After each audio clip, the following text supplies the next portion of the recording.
Basil down the front here. And then I can't actually see, but Misha and Daniel. Misha is the amazingly talented composer. There you are, Misha. Hello. And Daniel, who did the sound design, and hi, Dan. There you go. He's who is a hero. So thank you. And the Rory Peck Trust, wherever you are, for sponsoring me to do the hostile environment training. Oh, hi guys. Okay. Well, I watched this for the first time on earlier this week on Monday, and there was a line in it which really caught my attention because it captured, for me, the essence of the problem of reporting Israel and Palestine from my perspective. And it was the line where somebody said, there is little new to say that can captivate the world's attention. All the stories have been heard before.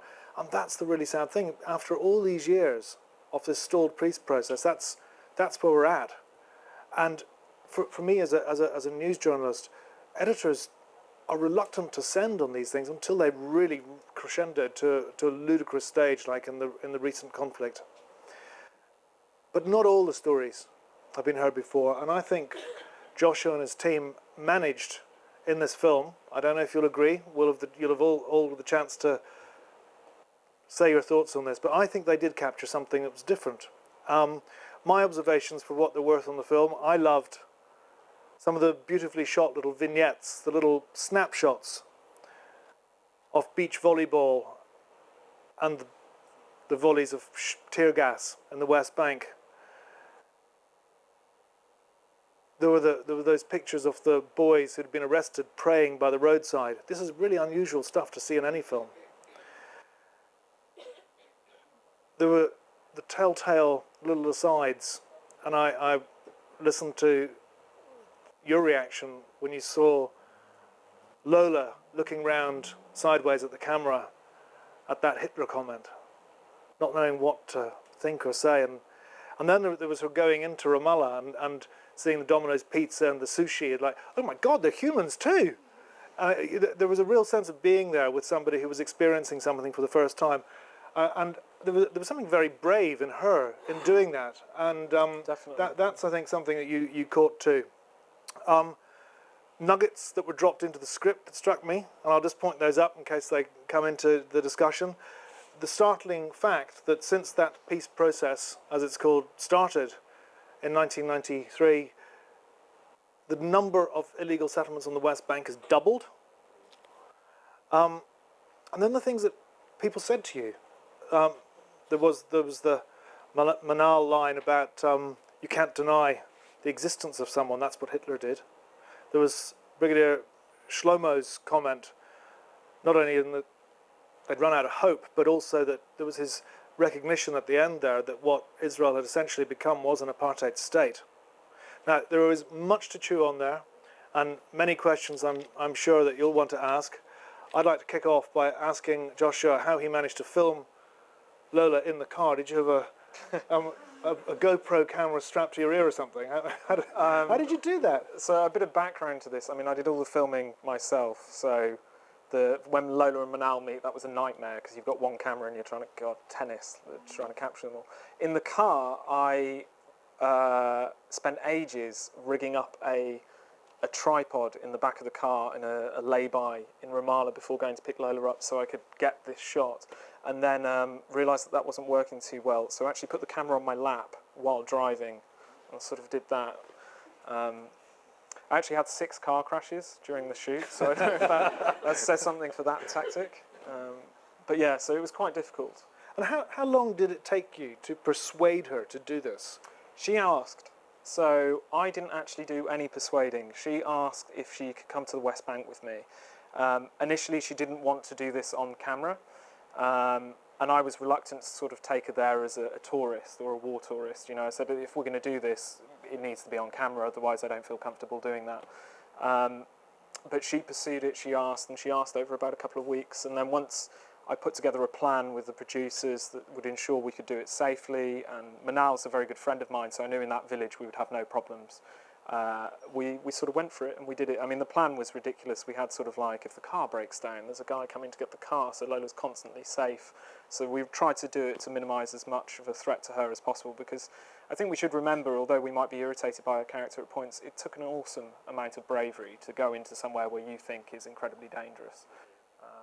Whether or not the reality of that. Well, that's what I meant at the very beginning when I was introducing it. I mean, there are all these fences, there are walls, there are watchtowers. There is no first-hand reporting of the situation, and virtually no Israeli goes inside unless they've got a gun.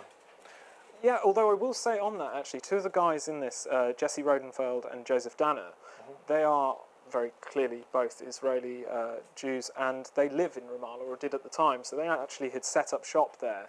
And I think that's one of the things to remember, is somewhere like Ramallah is actually very safe. It's an NGO town.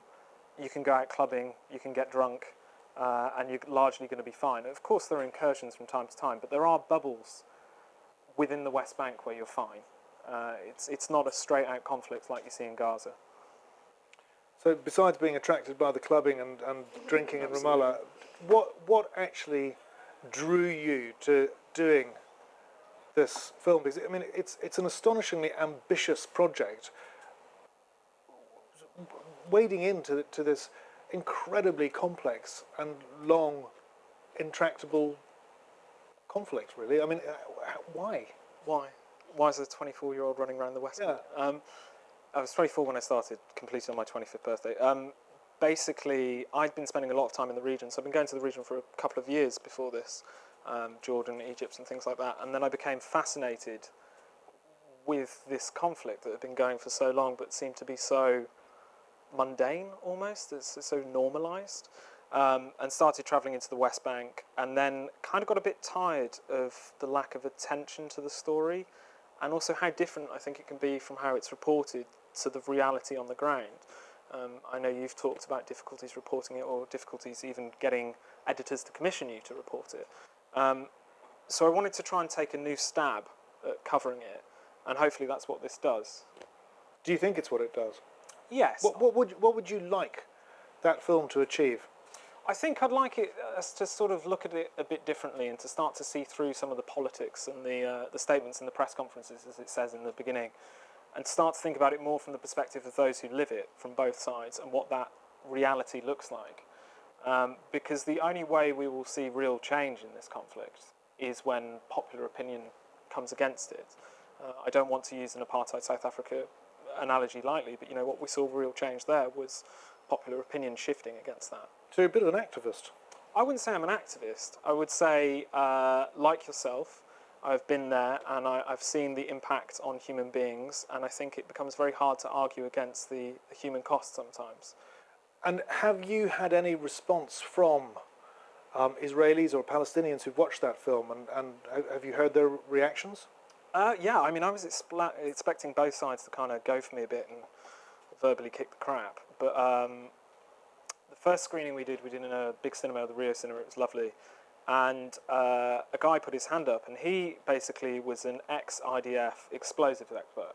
His job was to go into Gaza and blow buildings up, and he sort of came up to me afterwards and said, this film has completely captured how I feel about the conflict and the reality in Tel Aviv, which was completely unexpected, because I was expecting him to come up to me and be like, you've got it wrong. Similarly, with the Palestinian perspective, largely the feedback has been very positive, which is unexpected for me, because I was expecting to be more challenged on it, to be honest with you. I hope that answered your question. Yeah, no, it's quite interesting because we, on the news side, we attract a programme from both sides, and you can judge whether or not your piece has been relatively balanced by how much flack you get from each side. If it's more or less equal, you've done okay. But it's nice to hear you're getting some positive feedback. Oh, well, maybe it'll change tonight. We'll see. I'm a Palestinian, and I think I was completely insulted by your film. I don't know exactly why, but I can tell you. Hang on, just wait a sec, because let's get a microphone to you. You got one now. Thank you very much. So I'm a Palestinian, and excuse me, I mean, the film is amazing, technique, narrative, everything, but I felt a little bit insulted and maybe cheated. Simply because we've seen this film before. I'm sorry to be very direct and very honest. We've seen this film before. For somebody who lived there and experienced apartheid, the road that you were driving with your yellow plate cars, none of the Palestinians are allowed to drive on it, even though it's a Palestinian road, and that is an apartheid itself. When Palestinian like myself, when I call my mother back in Palestine and I have to dial the Israeli code 00972, and because my mother speaks to me in Arabic on the phone, I have to pay 1.80 pound per minute. While if I call the same number and speak to Israeli mother, I pay 20 pence per minute. That's clear apartheid. When you, Jonathan and Josh, still use the conflict, it's not conflict. What's happening in Palestine is war. If we are very soft and we are not brave enough as journalists and as reporters to actually spit out the truth as it is without worrying about being blackmailed of being anti-Semitic and that, you know, and all of the rest of it, I think all the audience and everybody else in the world will keep spinning that circle, and that violence will continue to spark, and then you will hear about all these violence that's happening around the Middle East, and it's going to come here because of what's happening. So put in a nutshell what your objection is to what Joshua has presented in that film. I think I'm not blaming Joshua for this, but I think we are soft in terms of reporting or making films from Palestine, seeing all these atrocities and war crimes that's happening, and the apartheid and the slavery. It doesn't really reflect that, and neither BBC or Channel 4 or any news bulletin reflect that. And I think you have the chance, you have the screen, Joshua. You've lived with Palestinians, you've ate from our oil, you've drank our water, you've lived with our people, and you didn't spit out the truth. In a film, you are giving the platform. I'm not. I've been running after Channel 4 to commission me for a film about Palestine, which I could voice out my own point of view. Okay. With all due respect, I don't need like a British or an American filmmaker to come and tell my story. Why don't I tell my own story? And they will not, commission me. They commission you. So just be faithful to us. That's all. That's what I'm saying. What's your response to that? Well, first of all, I tried for a long time to get this film commissioned, and it wouldn't. So we actually kick-started this and funded it ourselves, and then went and got a private investor. So I understand the difficulty I faced with getting commissioned, and I can also understand that would be greater for you.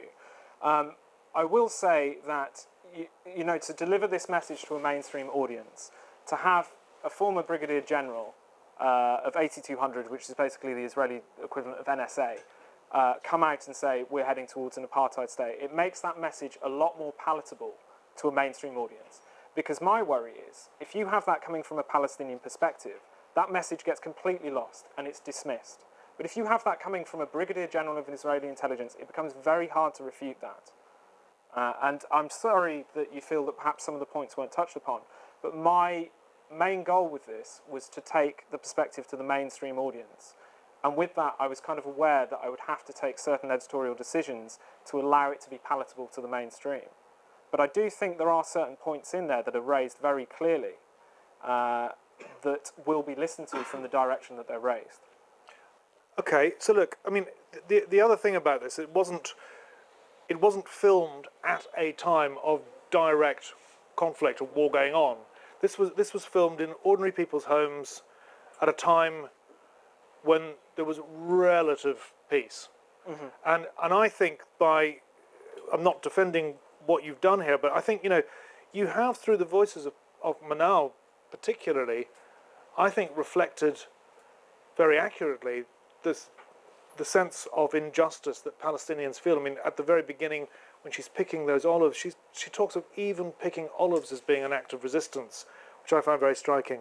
Who else feels that Joshua, in the minute, okay, is there anybody else, just to follow on from that last point, who feels, in this incredibly controversial world of Israeli-Palestinian politics, that this film has somehow missed a trick, has failed to name it straight? Yes. Do you want to just get the microphone here? Hang on. I kind of agree with what that gentleman said. I think it was really kind of beautifully done, like from a perspective of everyday people. But I find with reporting as well, and with like general films like these, that we just don't touch on what the problems are. And in terms of, like America's like trying to kind of broker this deal, but they also at the same time kind of push so much kind of like weapons towards like a state which is basically occupying another state. If it was like, for example, if we're kind of talking about like when Iraq invaded Kuwait, within 2 minutes of that invasion, they were like condemned and everything. I personally feel like until Western governments, and journalists and like filmmakers start kind of condemning our kind of like views on these, like in terms of.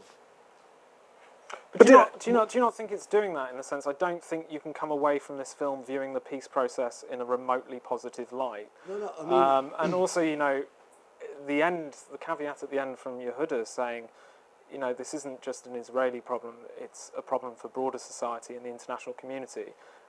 For me, that tees that up. But what I would say to both of you is, in order to deliver this message to the mainstream, we have to be a lot smarter about how we tell it, rather than just. But I mean, like, what about kind of also kind of you know highlighting the problems with, for example, you know, like I can't remember when it was, like in the 80s with Thatcher and like the South African kind of like governments, until like the British government actually started putting like pressure on them, and we kind of like they started to kind of switch alliances. I mean, I'm not 100% sure on this. That's when things started to change. Until like you know we start condemning this kind of occupation from. But that's a different point. I mean, I don't think Joshua's role as a filmmaker was to actually overtly condemn. He was there, quite fly on the wall, with Palestinians and Israelis getting views from the ground, and that is how he sold that film. Just views from the ground. I see that, and I think that is really cool. You know, I thought that was like really beautifully done, but I just don't think we touch enough of what the problems are. You know, like in terms of like what more. Okay, lady sitting next to you there. So I have a question. I'm an anthropologist and I work on mental health in the Middle East and trauma and conflict. So it's fascinating for me to get to this lived life, daily life, the everyday aspect of what we call trauma, and is extremely problematic. But my question is, first of all, have each of these informants seen the movie, the film? And if they have, what was their reaction? What is their take? Because is it a back and forth with them, or have you left and then screened the film, and have they had an input? So I'm still in contact with all of them. They haven't seen the film yet because it was finished in June, and then when we were going to send the screeners over, obviously we started to get into a situation with Gaza. Now, I made a decision not to send it to them because I was worried about the ramifications for Abdel Nasser, because, you know, in the height of... For the Palestinian boy with horses, because at that time I felt if we put him in a position where he is saying, you know, Israelis are great, at that moment it could be a bit of a dodgy thing for him. But they're aware of the content of the film. They've happily been signed the releases, so they know where it is, but they haven't had a chance to view it through yet, and that's a decision I made because I didn't want to put Abdel Nasser in that position. They've seen some of it, but they haven't seen it edited together as you've seen it today. I was wondering what their back and forth communication about that. Well, so Manal is an interesting one because Manal's actually featured in a couple of films. So Manal understands the filmmaking process and is kind of willing to go with it. So Manal's been in a couple of documentaries where she's not liked it, but has kind of accepted that that's storytelling. Lola has been...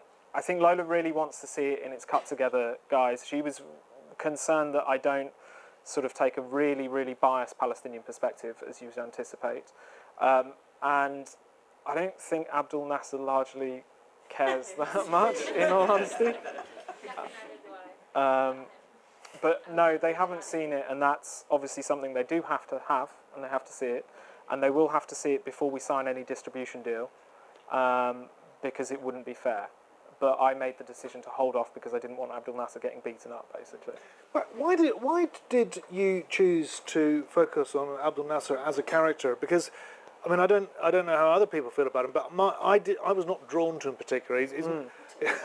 All right, so he's not a representative character. He's not an ordinary person. He's a rich kid from a privileged background who makes ludicrous statements from time to time. Why did you decide to include him in your film? Because he is representative of a certain elite of Palestinian society and a certain elite of Palestinian politics, which are very detached from the reality of people like Manal and do live inside a bubble. And, you know, he can cross in and out of the West Bank, he can get on a plane, he can go from Tel Aviv airport, he can do things that the majority of Palestinians cannot. And there is an elite that I wouldn't say have benefited fully, but they have got themselves into a bit of a nice situation from the current status quo. And I think that's important to remember, that in any conflict, it's not black and white. There are negatives on both sides, and I think particularly with the Palestinian leadership, they're a massive disappointment. And apart from going and seeing him with his horses, did you see him interacting with the kids who were on the football pitch, that his mum and dad had built him? I tried really, really hard to get Abdel Nasser to come to certain parts of the West Bank with me. There was a point where, at the end of the film, there's a few shots of a guy sitting on what looks like a porch. There's a swing chair in the background. That chap's actually, his house is inside a cage, so he refused to move out of his house. And they tried to demolish it. They demolished his business, but he refused to move out of his house. So what the Israeli army did is they put a cage around his house and a big wall in front of his view, and then gave him a key. And I really wanted Abdel Nasser to see that, because his mother, to be fair to her, is very switched on. She knows exactly what's going on, and she's a journalist to a certain degree in her own right. But to try and get Abdel Nasser to step out of his bubble and come to, he just was not interested. Which was a shame, because I think that would have been nice to see that reaction as well. Did he talk privately to you about his opinions and his thoughts about occupation? No more than you see on camera. So, from his perspective, Israel is this amazing entity that he admires, largely, as he says, for the speed to which they've created this, what is an awesome state. But in terms of his private perspective, it didn't really differ from what we see on camera, actually. There were no sort of asides that I left out. There's just one other thing I just want to ask you. Sorry, there's a couple of hands up. Just before I forget, at the very end of the film, I forgot to ask you this. You say that Sami's mum, Manal, was shot and the dad arrested. Yeah. What were the circumstances there? So you can actually see that online. Manal, very depressingly, was shot at almost point-blank range. The way Manal tells it, because we've spoken about it, is that soldiers came into her village, and she felt that they were going to tear gas a house where there were loads of elderly people sheltering. And she was worried that if the tear gas happened, that she wouldn't be able to get them out, which is very much reflective of what you actually see in the film. So Manal kind of, I guess, lost her temper, for want of a better word, and started marching up to these two Israeli soldiers by the jeep. And one of them just shot her at sort of neon point-blank range, the distance that you are, sir, to me. And then Sama's father, Bilal, from what I understand again from talking to them, he was arrested during one of the protests for filming. He was taken away for a few days, and he says he was roughed up, and then he was released without charge. So there was no charge brought against him, and he never understood why he was arrested. But that's not uncommon for Bilal. He's been arrested and indeed shot himself a few times. But they're both fine now. A couple of hands up there at the back. Yes, sir. So there's two right in front of you. You go first. You've got the microphone, and then after you've done, hand it to the gentleman in front. Sure. First of all, I just wanted to say that I rather like the film. I think... Thank you. You're welcome. One of the things that I took away from this film, which might be slightly different from other films on the topic, or maybe not, is, I suppose, how little exposure certain sides may have to one another. And I know that that's very, it's a common sort of storyline in Canada or the United States, by, the indigenous population is basically, made victim of genocide, and then you don't really see them in day-to-day life. So I sort of understood that side of the film. I think my question is, and just to encapsulate maybe the first two comments that you had, in terms of maybe not emphasizing certain points, and I know that you emphasized, the palatability of, some of the main themes or messages. I was curious, and perhaps this is for a mainstream audience, towards the end of the film, and we've just discussed it now, where you mentioned the arrest and the other person being shot towards the end, in terms of a certain rawness, perhaps as a filmmaker, is that something that you would consider for subsequent film? If this was more for a mainstream audience, and I don't know if you have aspirations on making further films, but would you consider perhaps doing another film where it's slightly more raw than perhaps this one was. We had the option to make this a much rawer film. This trip was not devoid of violence. I actually broke my foot running away from gunfire about 2/3 of it in, had to do the rest of the film without. So there's plenty of violence to go around. I don't find violence that interesting. I think it's a short-term act that is horrible. People get killed, it's horrible. I'm more interested in the actions that cause that and the political rhetoric behind that. So for this film, it wasn't right to make it more violent. We could have done so. I decided not to because I thought it would have actually detracted from the message, because then you start to get too... I think it just goes off point. So that's sort of me as a director taking that stance. And it wasn't that we couldn't have done it. I hope that answers your question. You've got a great voice for radio, by the way.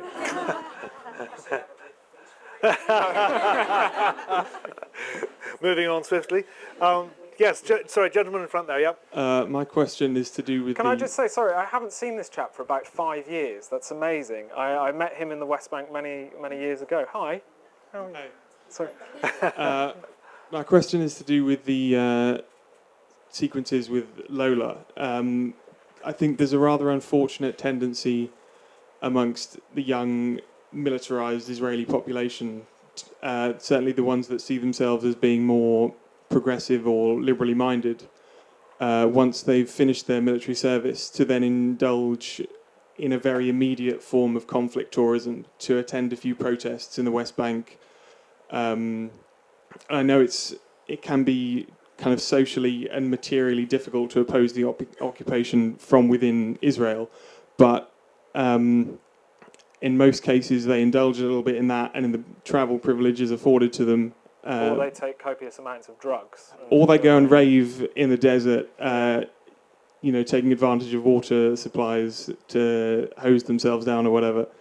But I was wondering what you got from your experiences with that young woman and what you saw in that in relation to what is referred to in a lot of Israeli film media as the kind of the shooting and crying trope, where they go and act as the aggressor in their military service and then try and assuage that guilt afterwards by taking part in a few protests or, I don't think Lola assuages her guilt, so to speak. I'm not sure that she has overtly at the end of that film got guilt or perhaps got to grips with it. I think you're right that there is, from what I've seen, in my opinion, a culture of this kind of get a bit messed up by serving. I mean, you have to remember as well, it's a very small percentage of Israeli society that do actually see combat. While it is a conscript army, that includes military clowns, that includes teaching. The clowns thing is true, by the way. In terms of Lola and her sort of experience with it, I think, yes, there was that certain curiosity that, she'd only really seen Palestinians from outside a military base, looking out of a military base, I should say. And I think there was a certain curiosity, and my way to sort of mitigate against that, like I said, was we'll do this, but we're only going to do it on camera. I'm not going to take you in and drive you around and almost let it be a human zoo, if that makes sense. And I think it's something that I've touched on before in previous discussions about this film. Manal had mentioned to me that she'd had an increasing number of Israelis travelling in to sort of join the protests.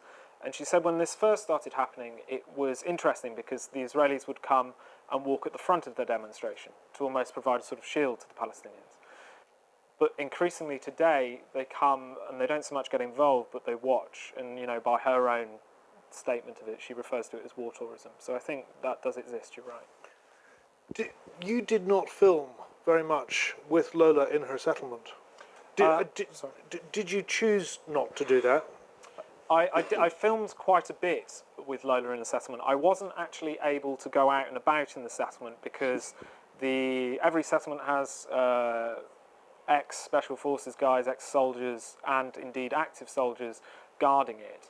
And the one time I did go out, because Lola's dog had run away, I was kind of filming this dog legging it, and lo and behold, an army Land Rover pulled up and I'm like, who's this guy? And Lola thankfully came and sort of got me out of a bit of a sticky situation. So sadly, I wasn't able to do as much as I could. There was a bit more in there, but the way the film was edited together, we had to cut it down. But a lot of the scenes you see in this film were very difficult to film. There's a reason why you haven't seen a lot of it before. It's because it's hard to do. I mean, particularly the detention. I was probably, they tried to arrest me. Just explain what you mean by that. Is this the kids by the jeep? Yeah, the arrest at night, the night time where you see the guys praying. I was probably, they attempted to arrest me about 5 times that night, and I was detained. I mean, that went on for a long time, 3 or 4 hours. When I first arrived there were about 40 soldiers there, lines of jeeps. And by the end of it, as you see, there's 1 jeep and 3 guys. So that gradual calming of the situation. And it was only because I had an Israeli press card that I was able to do it. But there's a lot in this film that, on face value, you would never realise just quite how difficult it was to get these shots. But that shot in itself is not contextualised in any way. It's just put in there as an image, which some people watching it might not understand what it is. I think I'd hope that, you know, when you have Yehuda talking about politically we're saying we're withdrawing, but on the ground we're doing something else, and then you essentially have 3 guys having their freedom taken from them. It perhaps metaphorically is there. Okay. Do you mind if I go ahead, because I've had my hand up for Could I just answer this guy's question? Just so I hang can on, do it very one quickly? sec. They were allegedly arrested for firing fireworks at Israeli cars. Basically, that stretch of road is very dangerous. Where is it? It's between Jerusalem and on the way to, say, Nablus, if you know it, and you go past Ramallah, so Ramallah on the left. It's a very dodgy piece of road. There's a lot of fighting or rock throwing that goes on, and allegedly that's what they've been doing. Okay. Sorry. In the middle there, defiantly. Thanks. Sorry. I was wondering if you had thought about taking a Palestinian to the Israeli settlements, and why you chose maybe not to do that or film that. Can't. And do you think, so the other question then is, do you think that most people, you said you were keen on having a mainstream audience see your film, do you think a mainstream audience would understand the context of the peace process and would understand what you were, the vignettes that you're showing? I think we possibly need to tweak it a bit more. If it was to go on TV, it would need to be re-edited. Just to go back to the Israeli settlement question, I think that's important to understand. Abdel Nasser is very unique. Most Palestinians cannot leave the West Bank. I mean, alone, the West Bank is divided into, part of the peace process is the West Bank was divided into 3 zones. So you've got A, B, and C. A is Palestinian controlled, B is dual control, C is Israeli controlled. That makes up about 62% of the West Bank. So you look at the West Bank, and then you have to work out that 62% of that is still controlled by Israeli military. So for a Palestinian that is relatively normal, not like Abdel Nasser, the concept of going up to a settlement is a life-threatening one. And the concept of going inside a settlement, unless you're a worker or something like that, is nigh on impossible. It was difficult enough for me to get in. But did you not think of maybe asking one of the workers, or if they wanted to go and talk to a settler family, or a settler family if they wanted to have the same kind of dialogue that you showed with Lola? So to go and get a worker inside a settlement and talk to a Palestinian? No, because they weren't one of the characters. And in terms of taking one of my characters in, that would have been really dangerous of me and reckless, so I wouldn't do that. Do you think it maybe needed explaining that you couldn't do the reciprocal visit? Possibly. I mean, I've never had that point raised before, so that's an interesting one for me to think about, so thank you for raising it. Okay, other hands on the side there, yeah. Thanks. From those people that you think recognise that the people on the other side are just people like them going about their daily lives, do they have, in your opinion, an insight as to whether politicians and other leaders have some unspoken benefit to keeping the status quo? On the Palestinian side or on the... Or both, actually. On the Palestinian side, most definitely. I mean, the reason it's called the process is because of the conversation I would have with Palestinians, and to a certain extent Israelis, and they were just, it's not a peace process, it's a process. There is a lot of, nobody really believes in these negotiations or this political process from the Palestinian side. And on the Israeli side, I think, again, there are people who are equally as of that viewpoint, but they're a minority, because I think it's a much more comfortable situation. And also, that's a society that deals with a lot of fear. It's a very fearful society, and they're constantly told to be fearful.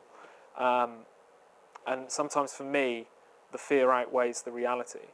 And sorry, did you? So what did they think the benefits were to keeping the status quo for people? Like So, sorry, could you say that Oh, again? well, Hang on. what are the benefits to keeping the status quo? the benefits are only solely to politicians. It's not to Palestinians. I mean, if you, very briefly, I'll try to keep it concise, but if you think about it from the perspective of Bibi Netanyahu, the Israeli Prime Minister, this is a man that, when he was coming to power, came to power off the back of a security narrative. So his sort of, one of his electoral campaign slogans was peace, but with security. He is not a man that has ever really been particularly pleased with what happened at Oslo. So for him now, he's got sort of, we have this sort of debate. It's either one state or two state. Well, if it's a one state, he loses the Israeli state. He loses the Jewish state because he has to take on Palestinians and give them equal civil and human rights. And if you don't do that, you are an apartheid state. If you have two people governed by one power and one has equal civil rights and one doesn't, that's apartheid by its definition. Or you let the Palestinians form their own state. Now, the problem with that is that's not great for security because then you lose borders with, say, there's a big Israeli presence in the Jordan Valley, which is in the West Bank, borders with Jordan, so you lose that. And then also you lose the ability to control Palestinians because then they can, freedom of border. Or you keep the status quo and you keep things ticking along the way they are, and the settlements keep going, and the land that would exist for a Palestinian state keeps diminishing. And I think that's what we're seeing. And that's highlighted by Noam at the beginning of the film. And from the Palestinian side, did you get a sense that the PA was a gravy train? I think a lot of Palestinians are disillusioned with the PA. And Hugh Naylor, I would encourage you all to go away and read the kind of stuff that Hugh writes. But Hugh wonders what's next for the PA because, there isn't really like a youth in that to come through and take on the PA's mantle forward. He thinks, within the next decade, as the old guard of the PA start to go away, we're going to see some sort of change as to what that is. One of the things you saw after the Gaza conflict there was a massive rise in the popularity of Hamas on the West Bank, which was a whole new thing because they haven't been very strong there. I think that's also something we have to understand about Gaza. It is, it would be a very dangerous place for an Israeli to be in Gaza, in my opinion. And you have to understand that environment is so hopeless and so cut off that it kind of breeds extremism. There's no way out for Palestinians by sea or by border. Since also the regime change in Egypt, that border's become a lot more tightly sealed. Everything is controlled that comes in and out, and you have the constant monitoring of drones. A lot of people find this hard to believe, but you can hear the drones over Gaza. They're flying low enough it sounds like a lawnmower convention. You just hear this buzz. So there's this constant intimidation and this constant sense of hopelessness that, for me, breeds extremism. Also, within the film, I'm not sure if it's clear enough, but there's a guy who's walking up and down that fades in and out. I was filming in that building for 40 minutes, and he did not stop moving up and down. He was completely traumatized. The guy who's in a tent hammering rocks. You can literally just go around Gaza and find case after case of people who are suffering with extreme PTSD. It is a very miserable place, and I'm sure it got much worse when you were there over this last conflict. Well, I've seen it both in times of relative peace and conflict, and listening to your mental health specialist, was it El Nunu? Nunu. He I thought what he said was pertinent. Violence, as you say. Please don't speak about Palestinians as they are animal in zoo. They are not your mates in an animal zoo. Please just have a bit of respect. Thank you. Animals? Thank you. I'd love to talk about that. Well, we're nearly done. Maybe he'll be downstairs. But Nunu, the mental health specialist, said violence breeds violence, and Gaza is, it is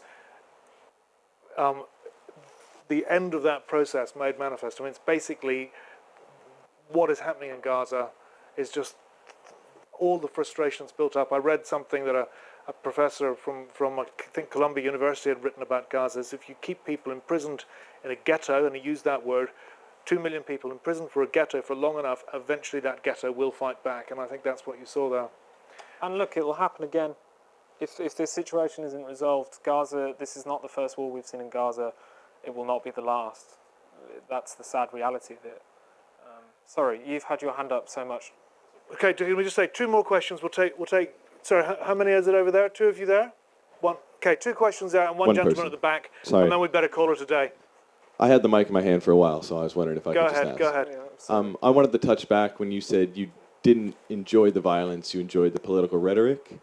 One of my main questions I had the entire film was you consistently point out the fact that it is illegal, these people could be tried in international courts and whatnot. Yeah. And I'm more interested less in the people and less in the violence and why they aren't being tried in international courts, or why, if it is an apparent fact that they're illegal, and as journalists, I never see anybody asking the questions. They just point out the fact that it is illegal, but they never ask why isn't anybody doing about it.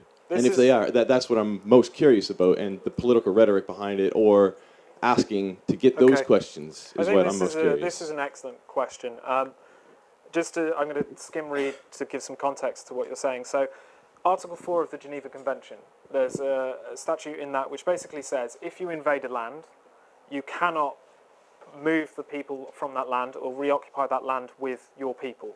It's very simplified, that analogy of it, but that's what it says. So, the majority of the international community, including the UN, Legal Council, you can look it up, all say that Israel is in breach of Article 4 of the Geneva Convention. Israel doesn't, understandably.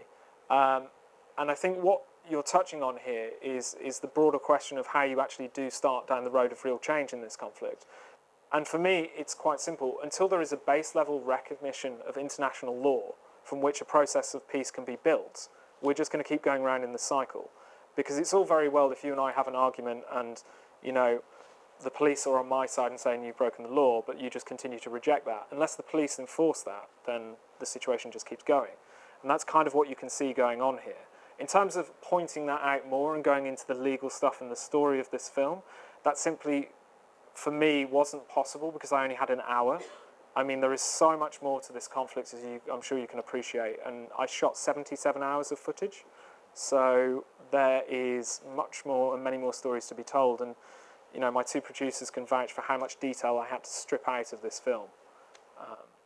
Can I just add to that and say there is a practical hitch in all of this as well, which is that neither Israel or the Palestinian Authority are members of the International Criminal Court. So the only way to get a referral for war crimes is through the UN Security Council, and certain members of the UN Security Council will always be guaranteed to veto any attempt to make that referral. So there's no way that can happen with the current system. Sorry? There are 5 permanent members of the Security Council, one of whom is the United States of America. Okay, so there's a lady in front of you there, yeah. It's a shame that the Palestinian gentleman walked out, because I did want to express sympathy with his view on your film, because I think watching it, although there was a lot about it that I liked, it didn't reflect the indignity of life under occupation, the life of the average Palestinian. It was quite whimsical in some ways in terms of the characters that you focused on that don't reflect mainstream existence for Palestinians.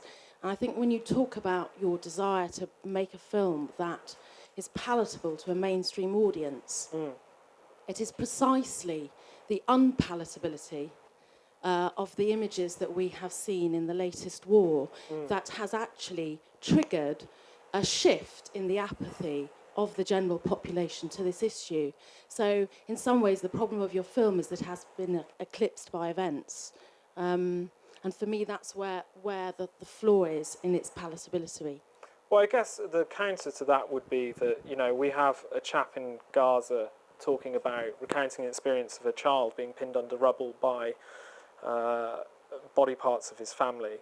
And, you know, I would say watching Sama run while being shot at is quite a statement. And I think that, for me, is quite powerful. And I would say Manal's existence is quite, for me, what I recognise in Palestinians who live in the villages around the wider environment. So I'm not sure I'd agree with you, but I'd love to talk about that more if we could afterwards. But you chose not to go down the road of showing conflict happening. And I think what the film does successfully is show a slice of life which in news you don't really get very much, which is ordinary life. I don't know if others feel that, but anyway, So, gentleman at the yeah, back, last you've question. Been waiting, so. Hopefully this is the last question. I really enjoyed your film. Thank you. Very much for making it. I really appreciated it. I really enjoyed the kind of made in Ramallah and made in Chelsea kind of take that you had with the guy with the horses. I think it was really unusual to see a film with him and with Lola and with other characters. It kind of brought it alive. I've spent some time in West Bank. I guess my question is, why did you make the film, and what do you want to see happen as a result? Hopefully I sort of touched upon that in the beginning. I mean, I just became very interested in how stale this conflict had become in mainstream narrative. And I wanted to highlight that this conflict's still going on. And although there is a status quo, it's not a static status quo. You know, the situation gets very much worse for Palestinians. You know, the settlement expansion is testament to that. So in some sense, I was hoping to highlight that and highlight the fact that it's still happening. I hope that answers your question. I'd just like to sort of round off, Josh, by asking you a question myself, which I'm intrigued by. It is that as a news journalist, it is absolutely essential that we are impartial in our reporting. And of all the conflicts that I've been involved reporting in over the years, this is the hardest one because you get shot down by both sides very, very easily. And yet, as an individual, as a human being, just sitting in Gaza, being bombed, and seeing the human suffering at the sharp end, it can really have an enormous effect on you in terms of how you feel, you know, whose rights are being infringed. And yet, as a reporter, you cannot let that out. You have to be seen to be scrupulously impartial, and that has to come across. As a documentary maker, are you confined by these constraints as well? And are you prepared to say whether or not exactly what you feel about what you've seen? How has it changed the way you feel about that whole conflict? I think, I hope I approach this with some journalistic integrity to give voices to both sides. But I think at the end of the day, what I will say is it's very clear that the Palestinians suffer the most in this current situation. And it's very clear how horrible that is and how they are suffering with no end in sight from the international community. And ultimately, I think it also harms Israel a hell of a lot. And the continued alienation and isolation that they will face in the coming years will affect their current standing in the international community. I think Yehuda sums that up, saying, you know, ultimately this will defeat us both during the detention scene. It was certainly tough. I was very, I think my two producers can testify that I'm sure you're aware when you're there on the ground and you are seeing horrible things or witnessing things that you kind of have to switch off to it to be able to do your job, and that when you come back you are affected by that. And certainly the things that affected me the most were what I witnessed on the Palestinian side. I hope that answers your question. If not, it does. It's a poignant and hard-hitting final thought. And thank you. Ladies and gentlemen, I hope you enjoyed the film. Thank you very Joshua, much for coming.